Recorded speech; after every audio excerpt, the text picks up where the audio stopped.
Good morning, students. Let us discuss the next component of cell, that is endoplasmic reticulum.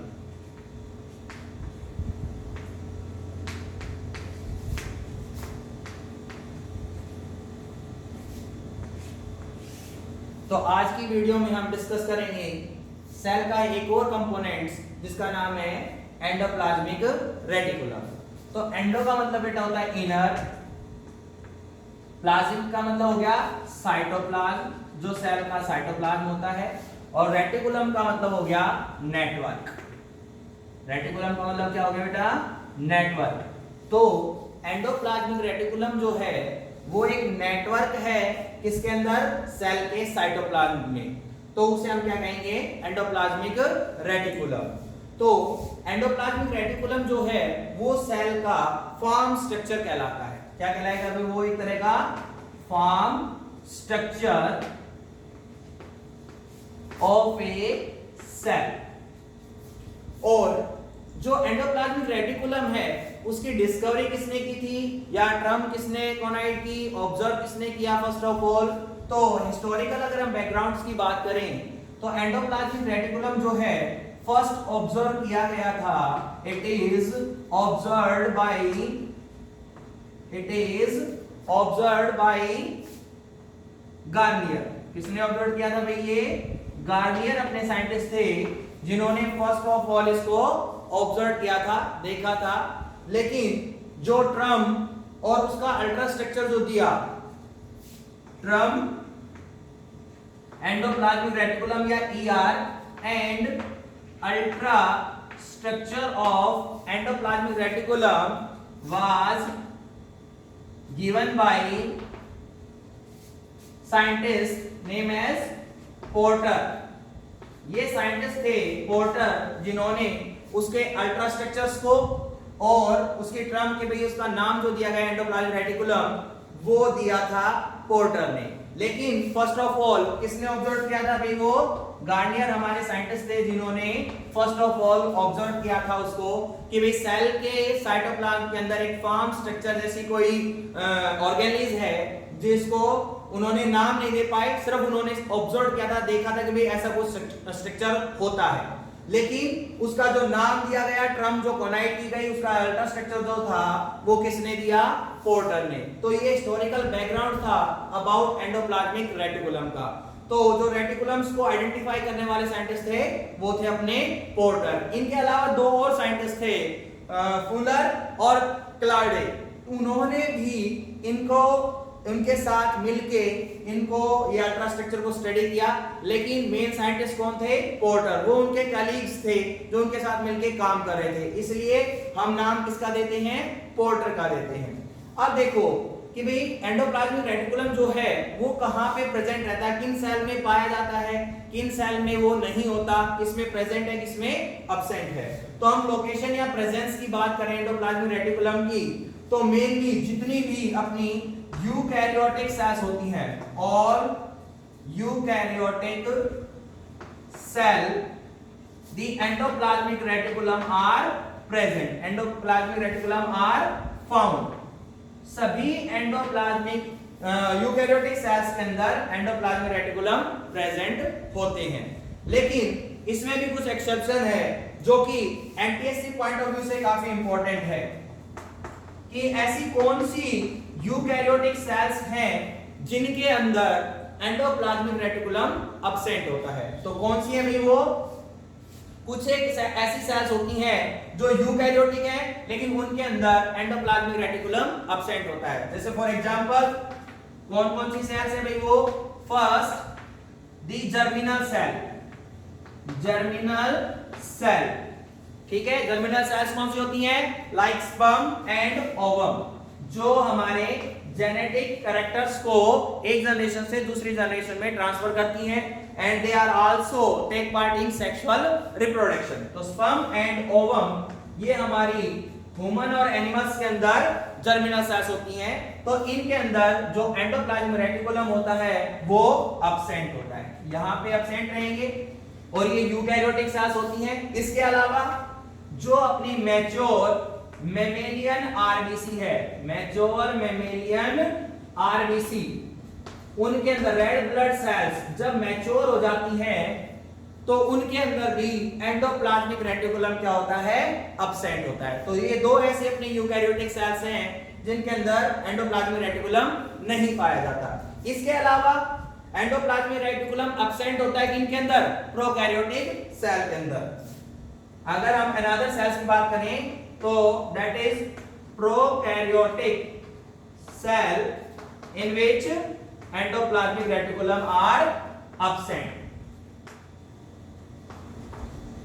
तो यहां पे भी endoplasmic reticulum क्या होगा, अब्सेंट होगा प्रोकैरियोटिक सेल्स के अंदर। ठीक है भाई, और प्रोकैरियोटिक सेल्स कौन सी होती हैं, जितनी भी अपनी बैक्टीरियल सेल्स हैं, ठीक है, वो सभी अपनी क्या कहलाती हैं, प्रोकैरियोटिक सेल्स, जिनके अंदर ट्रू न्यूक्लियस प्रेजेंट नहीं होता। ठीक है, तो वो अपनी कैसी कहलाएंगी, प्रोकैरियोटिक कहलाएंगी सेल्स। तो उनके अंदर भी जो एंडोप्लाज्मिक रेटिकुलम है वो अब्सेंट होता है। इसके बाद हम डिस्कस करते हैं what is the ultra structure of endoplasmic reticulum, जो पोर्टर ने डिस्क्राइब किया था। तो स्ट्रक्चर वाइज एंडोप्लाज्मिक रेटिकुलम किससे, किन किन चीजों से मिलकर बना है या कैसा उसका स्ट्रक्चर दिखाई देता है हमें, तो वो हम डिस्कस करेंगे। तो देखो, जो अपना एंडोप्लाज्मिक रेटिकुलम है वो एक तरह का 3D स्ट्रक्चर है। जो पोर्टर थे उन्होंने जब इसका स्ट्रक्चर स्टडी किया सेल के अंदर तो उन्होंने पाया कि it is a 3D structure. तो उसको ड्रॉ करना काफी डिफिकल्ट है, तो हम उसको कैसे इस पे डिनोट करेंगे, कैसे इसका स्ट्रक्चर बनाएंगे कि हम उसके सभी पार्ट्स को अलग अलग स्टडी करेंगे, उनके स्ट्रक्चर्स को भी और उनके पॉइंट्स को भी। ठीक है, तो सबसे पहले हम देखते हैं कि एंडोप्लाज्मिक रेटिकुलम जो है वो मेनली 3 एलिमेंट्स से मिलके बना है। कितने एलिमेंट्स होते हैं भाई, टोटल 3 एलिमेंट्स होते हैं या 3 पार्ट्स होते हैं एंडोप्लाज्मिक रेटिकुलम्स के। 3 elements which made endoplasmic reticulum. तो वो कौन कौन से एलिमेंट्स हैं, तो फर्स्ट एलिमेंट जो है अपना उसका नाम है सिस्टर्नेट। फर्स्ट एलिमेंट का क्या नाम है भाई, सिस्टर्नेट। सेकंड एलिमेंट अपना आता है वेसिकल्स और थर्ड अपना एलिमेंट आता है ट्यूब्यूल्स। ये 3 एलिमेंट्स अपने हैं जो किसको बनाते हैं, एंडोप्लाज्मिक रेटिकुलम को। तो इनको वन बाय वन हम डिस्कस करेंगे। फर्स्ट अपना सिस्टर्ने आता है। तो सिस्टर्ने जो है वो मेनली एक बल्बिंग स्ट्रक्चर्स होता है और पैरेलली रन करते हैं, एक दूसरे के साथ कनेक्टेड रहते हैं, ज्वाइंट रहते हैं। और ये कहां से अपीयर होते हैं, दे आर अपीयर या they are extended from nuclear membrane. ठीक है, हमने प्रीवियस वीडियोस के अंदर न्यूक्लियस का डायग्राम बनाया था और वहां पे हमने देखा था कि जो न्यूक्लियस है it is double membrane bound organelles. ठीक है, उसके अंदर 2 मेम्ब्रेन्स थी, outer membrane and inner membranes. तो वहां से हम स्टार्ट करेंगे। तो ये तो हो गया अपना न्यूक्लियर मेम्ब्रेन। ठीक है भाई, ये अपनी क्या की है, nuclear membrane, outer nuclear membrane. अब इसी के साथ जो सिस्टर्ने है वो फॉर्म होना स्टार्ट होते हैं, इसी मेम्ब्रेन से वो स्टार्ट होंगे। कैसे, ये जो न्यूक्लियर मेम्ब्रेन है वो इस तरह से एक्सटेंडेड हो जाती है और यहां से बल्बिंग स्ट्रक्चर्स फॉर्म होता है इस तरह से, लाइक दिस। और ये अपने कहलाते हैं सिस्टर्ने। क्या कहलाएंगे भाई, ये अपने सिस्टर्ने। और इस तरह से एक्सटेंडेड होते हुए वो रीच करते हैं टुवर्ड्स प्लाज्मा मेम्ब्रेन। तो ये सिस्टर्ने आते हैं, पैरेलली रन करते हैं। इसके अंदर हम लिखेंगे it is formed from nuclear membrane. ये न्यूक्लियर मेम्ब्रेन से फॉर्म्ड होते हैं, एक तरह का नेटवर्क फॉर्मेशन है, नेटवर्क की अपीयरेंस करते हैं, नेटवर्क फॉर्मेशन करते हैं ये भाई। ठीक है, और इनके सरफेस पे क्या होते हैं, it is studied by ribosomes. इनके सरफेस पे क्या पाए जाते हैं भाई, राइबोसोम्स पाए जाते हैं। ठीक है, तो एक तरह का बल्बिंग स्ट्रक्चर्स है ये, जो कहां से अपीयर हो रहा है, न्यूक्लियर मेम्ब्रेन से, और इस तरह से पैरेलली रन करते हैं और आपस में एक दूसरे से कनेक्ट होते हैं, जुड़े होते हैं। और इनके सरफेस पे हम क्या ऑब्जर्व करते हैं, राइबोसोम। तो यहाँ पे इस तरह से स्फेरिकल बॉडी प्रेजेंट रहती है राइबोसोम। अब ये जो राइबोसोम्स हैं ये किस तरह से इनके सरफेस पे अटैच रहते हैं, तो ये भी एक स्पेशल टाइप्स के प्रोटीन से अटैच रहते हैं, ये ऐसे ही अटैच नहीं होते भाई इनके सरफेस पे। तो ये एक इंपॉर्टेंट क्वेश्चन है for NTSC point of view कि जो राइबोसोम्स होते हैं वो किस तरह से न्यूक्लियर मेम्ब्रेन एंडोप्लाज्मिक रेटिकुलम के जो सिस्टर्नी पार्ट होते हैं उनके सरफेस पे अटैच रहते हैं। तो ये किस तरह से अटैच रहेंगे भाई, it is attached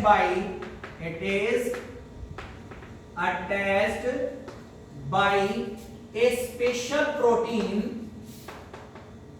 named as ribophorin. क्या नाम होगा भाई उसका, राइबोफोरिन। ये नाम जरूर याद रखना अपने एनटीएससी पॉइंट ऑफ व्यू से क्वेश्चन आता है, प्रीवियस ईयर में भी क्वेश्चन आया है कि जो राइबोसोम्स होते हैं वो सिस्टर्नी सरफेस पे किस तरह से अटैच रहेंगे। तो स्पेशल टाइप्स के एक प्रोटीन मॉलिक्यूल्स होता है, प्रोटीन पार्टिकल्स होते हैं जिसका नाम है राइबोफोरिन, उसकी हेल्प से ये राइबोसोम इस सिस्टर्नी पार्टिकल पे अटैच हो जाते हैं। तो जो ये अपना सिस्टर्नी है मेनली अगर इसके डायमीटर की हम बात करें, नेक्स्ट पॉइंट की अगर हम बात करें तो सिस्टर्नी का जो डायमीटर या ल्यूमन पार्ट होता है, its diameter is about 30 to 50 micrometer. कितने साइज में होता है भाई इसका डायमीटर, ये कितने डायमीटर के बने होते हैं, अबाउट 30 to 50 माइक्रोमीटर। ठीक है, तो ये फर्स्ट पार्ट अपना आता है, फर्स्ट एलिमेंट आता है एंडोप्लाज्मिक रेटिकुलम का, that is known as cisternae. अब सिस्टर्नी के बाद सेकंड हम पढ़ते हैं वेसिकल्स। तो जो वेसिकल्स हैं वो एक चीज और है बेटा, इसमें एक पॉइंट हम और मेंशन करेंगे कि ये कैसे होते हैं, इट इज अनब्रांच्ड। कैसे होते हैं भाई ये, इट इज अनब्रांच्ड एलिमेंट। ये अनब्रांच्ड एलिमेंट्स होते हैं, इनके ये जो पार्टिकल्स है ये सिंगल जो है ये एक सिस्टर्नी है, ये एक सिस्टर्नी है, ये एक सिस्टर्नी है, ये अनदर सिस्टर्नी। तो ये इनमें कोई ब्रांचेस नहीं है, ये पैरेलली एक दूसरे से क्या करते हैं, रन करते हैं, एक दूसरे से कनेक्ट होते हैं और बहुत सारे सिस्टर्नी इस तरह से अरेंज हो जाते हैं। इसी तरह से जो वेसिकल्स होते हैं it is a spherical bodies. ये क्या होती हैं, इट इज फर्स्ट पॉइंट का अगर हम मेंशन करें, it is a spherical body. एक तरह की स्फेरिकल बॉडीज होती है लाइक दिस, इस तरह से स्फेरिकल बॉडीज होती हैं और इनके सरफेस पे भी क्या अटैच रहती हैं, इनके सरफेस पे भी राइबोसोम इस तरह से अटैच होते हैं लाइक दिस। जैसे अपने सिस्टर्नी के सरफेस पे अटैच रहते हैं वैसे ही वेसिकल के सरफेस पे भी क्या अटैच रहते हैं, राइबोसोम अटैच रहते हैं। सेकंड पॉइंट की अगर हम बात करें तो ये भी क्या कंसीडर करते हैं, it consider ribosome on its surface.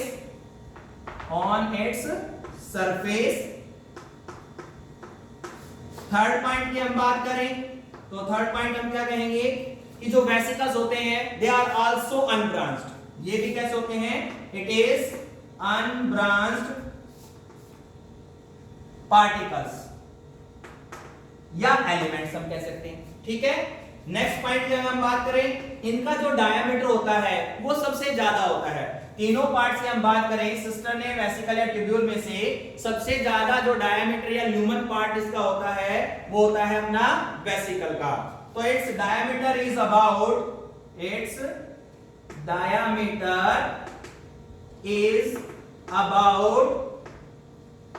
50 to 500, ये नोट करना बेटा, 50 to 500 माइक्रोमीटर सबसे ज्यादा ये डायमीटर इनका होता है। सबसे अंदर का अगर हम एरिया की बात करें, सरफेस एरिया की, वो सबसे ज्यादा वेसिकल्स का होता है। ठीक है, कहां पाए जाते हैं भाई वेसिकल्स, वेसिकल्स मेनली प्रेजेंट रहते हैं नियर द सिस्टर्नी।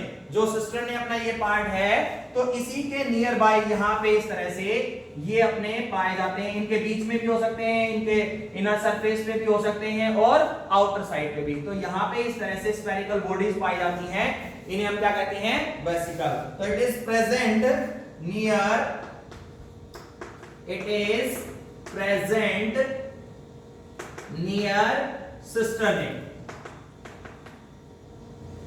ठीक है भाई, तो ये अपना सेकंड पार्ट आता है वेसिकल्स। थर्ड पार्ट की हम बात करें जिसका क्या नाम दिया हमने, ट्यूब्यूल्स। तो जो ट्यूब्यूल्स होते हैं ये क्या होते हैं बेटा, एक तो ये ब्रांच्ड में आते हैं। कैसे स्ट्रक्चर है ये, it is branched structure. First of all it is branched structure. बाकी हमने देखा कि दोनों जो सिस्टर्न और वेसिकल है अनब्रांच्ड है, लेकिन जो ट्यूब्यूल्स होते हैं वो ब्रांच स्ट्रक्चर होते हैं, लाइक दिस। इस तरह का इनका स्ट्रक्चर होता है।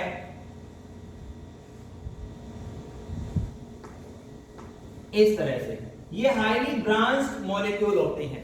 ठीक है, सेकंड पॉइंट जो इंपॉर्टेंट पॉइंट है, इनके सरफेस के ऊपर कोई भी राइबोसोम अटैच नहीं होता। It does not consider any kinds of ribosome.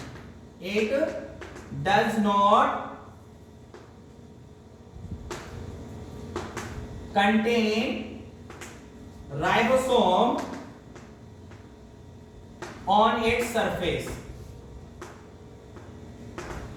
Ribosome present नहीं होते।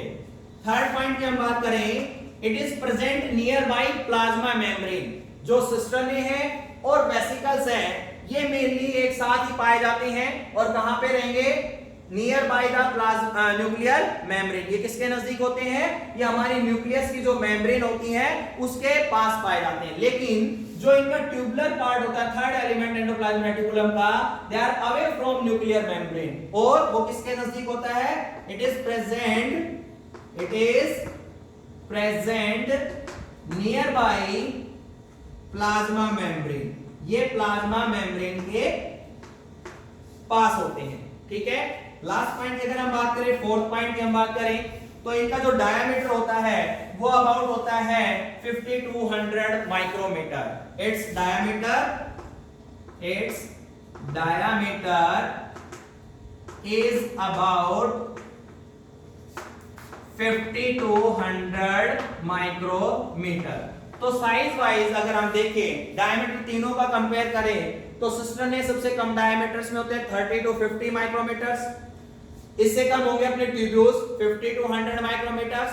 और सबसे ज्यादा डायमीटर किसका है, अपना वेसिकल्स का है, अबाउट 50 to 500 माइक्रोमीटर। तो ये तीन एलिमेंट्स होते हैं और ये किसकी फॉर्मेशन करते हैं, तीनों मिलके एंडोप्लाज्मिक रेटिकुलम की। और जो कि एक तरह से 3D मॉडल्स के रूप में आपस में अरेंज होते हैं, अटैच रहते हैं।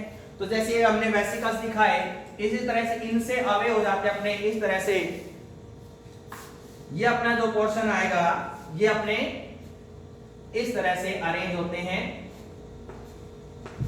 स्ट्रक्चर होता है किसका, ट्यूब्यूल्स का। ठीक है भाई, इस तरह से।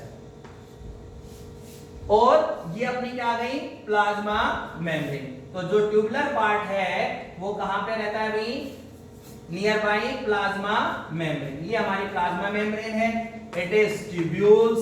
ये अपने ट्यूब्यूल्स आ जाएंगे। ये अपने वेसिकल्स होते हैं भाई, इट इज वेसिकल्स। और ये अपने हो गए सिस्टर्ने। तो ये इस तरह से एक दूसरे से आपस में अटैच रहते हैं। और ये अपने हो गए वेसिकल्स और इनके सरफेस पे भी क्या दिखाएंगे हम, राइबोसोम प्रेजेंट होते हैं। तो ये स्ट्रक्चर अपना होता है ultra structure of endoplasmic reticulum. समझ में आ गया भाई। देखो नेक्स्ट चलते हैं, टाइप्स की अगर हम बात करें, एंडोप्लाज्मिक रेटिकुलम्स जो हैं मेनली 2 टाइप्स के होते हैं। First one is RER and second one is SER। तो RER जो है it is represent rough endoplasmic reticulum. RER किसको स्टैंड करता है, रफ को, रफ एंडोप्लाज्मिक रेटिकुलम। और SER की अगर हम बात करें तो it is smooth endoplasmic reticulum. तो कैसे होते हैं भाई, रफ कैसे होंगे, स्मूथ कैसे होंगे, और दोनों के बीच में क्या कंपैरिजन होता है, डिफरेंस क्या होता है, तो हम एक साथ डिस्कस करेंगे दोनों को। तो नेक्स्ट अपना आता है टाइप्स ऑफ एंडोप्लाज्मिक रेटिकुलम। तो मेनली हमने क्या टाइप्स बताई हुई, इट इज ऑफ 2 टाइप्स। ठीक है, फर्स्ट वन अपने कौन से बताए मैंने भाई, RER। RER स्टैंड कर रहा है रफ एंडोप्लाज्मिक रेटिकुलम। और जो अपना SER है, SER second type, it stand for smooth endoplasmic reticulum. तो अब देखते हैं व्हाट इज द डिफरेंस या what is the point of RER या SER। तो फर्स्ट पॉइंट पे हम चलते हैं RER। तो जो रफ एंडोप्लाज्मिक रेटिकुलम है वो कहां से फॉर्म्ड होते हैं, किससे के बने होते हैं, या कहां से उनकी प्रोडक्शंस होती है। तो जो रफ एंडोप्लाज्मिक रेटिकुलम्स हैं they are produced from cisternae. तो इसमें हम फर्स्ट पॉइंट क्या लिखेंगे, इट इज प्रोड्यूस्ड या फॉर्म्ड फ्रॉम सिस्टर्ने। जो अपना पहला एलिमेंट आता है सिस्टर्ने, उससे मिलके ये बने होते हैं, वहीं से ये फॉर्म्ड होते हैं। सिस्टर्ने ही रफ एंडोप्लाज्मिक रेटिकुलम को बनाता है। लेकिन अगर वहीं पे हम स्मूथ एंडोप्लाज्मिक रेटिकुलम की बात करें तो it is formed from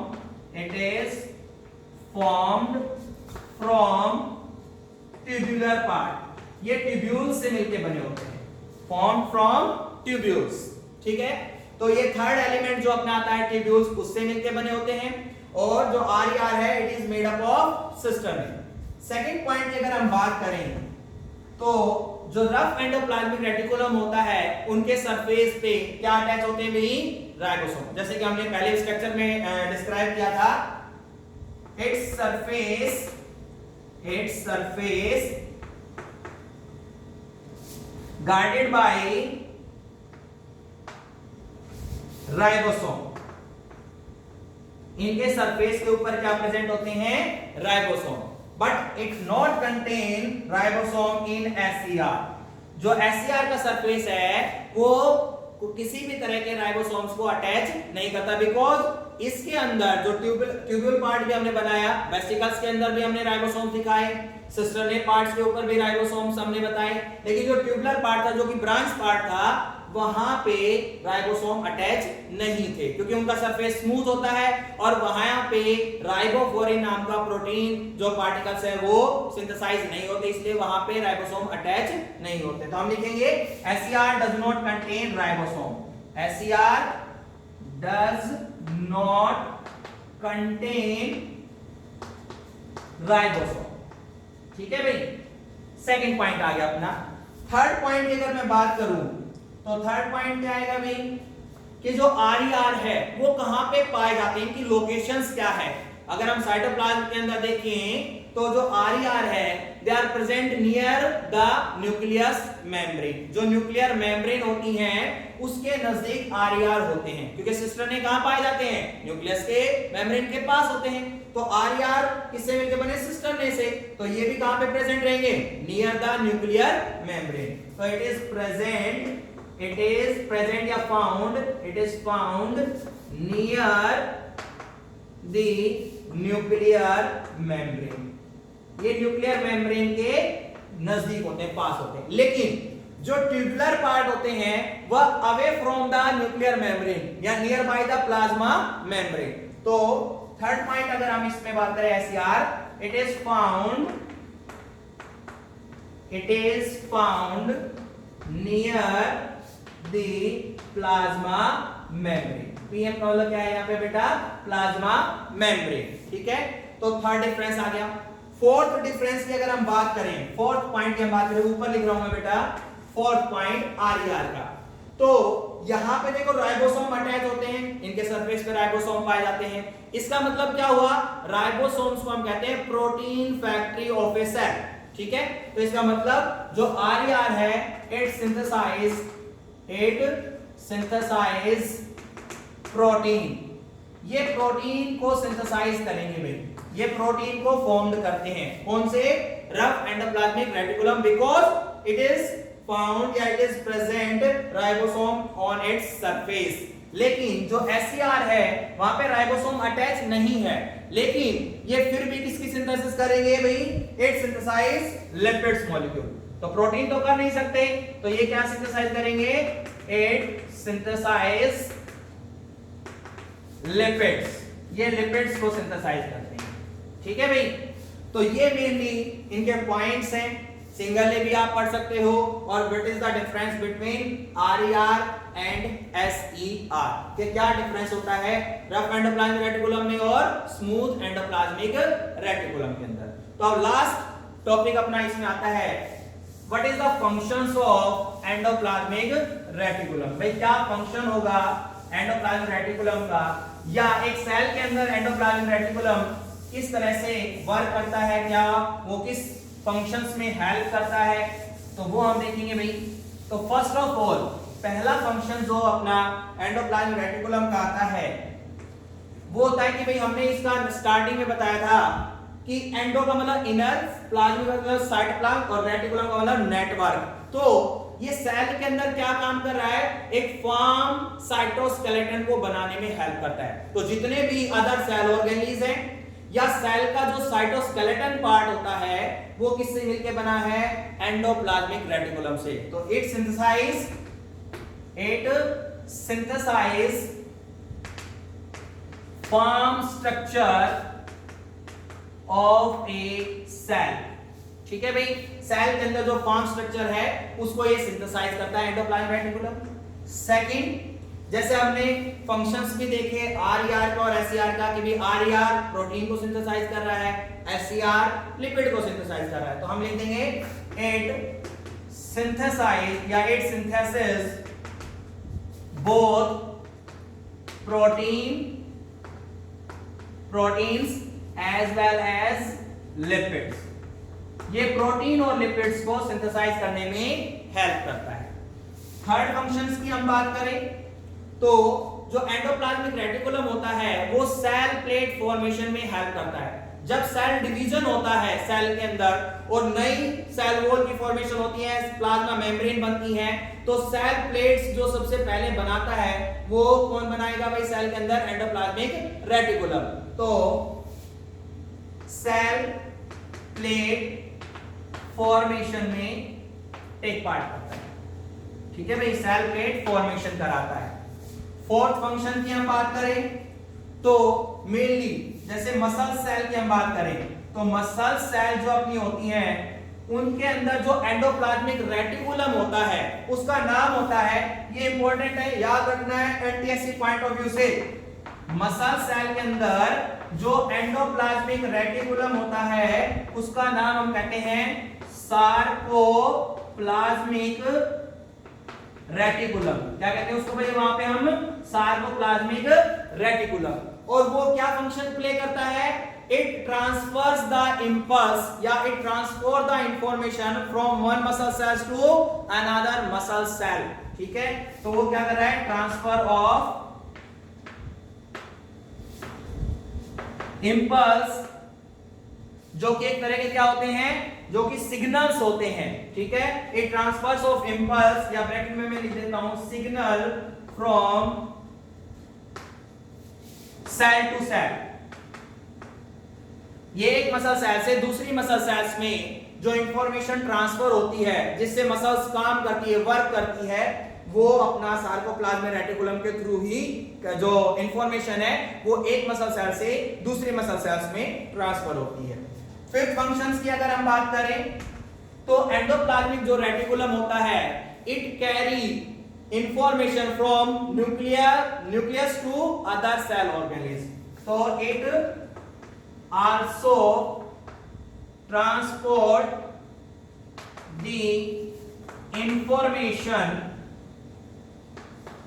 from nucleus to other cell ऑर्गेनीज।